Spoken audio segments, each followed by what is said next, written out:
உலகம் இன்னைக்கு உன்னை எங்க தள்ளிச்சு எனக்கு தெரியாது. நீ எதுல நீ தள்ளப்பட்டு எந்த நுகத்தடியோட நீ இந்த கூட்டத்துல உட்கார்ந்து இருக்கிற எனக்கு தெரியாது. ஆனா நான் விசுவாசிக்கிறேன், உன்னை அழைத்த தேவன் உன் நுகத்தடியை மாற்றிதான் இங்க இருந்து அனுப்ப போகிறார்.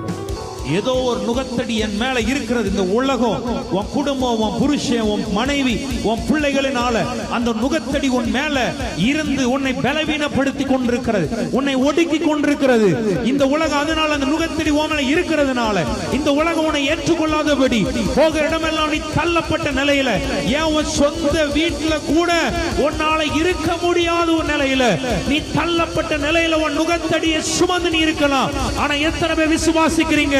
இஸ்ரவேலின் தேவனாகிய கர்த்தர், ஆபிரகாமின் தேவன், ஈசாக்கின் தேவன், யாக்கோபின் தேவனானவர் இன்றைக்கு உன் சிரசில இருக்கிற, உன் தலையில் இருக்கிற, உன் கழுத்தில் இருக்கிற எல்லா நுகத்தடியையும் கர்த்தர் இன்னைக்கு மாற்றி உன்னை விடுதலையாக்கி இந்த இடத்திலிருந்து உன்னை அனுப்ப போகிறார். நம்புற பிள்ளைங்க நல்ல கையை தட்டி ஒரு ஆமென் சொல்லுங்க பார்க்கலாம்.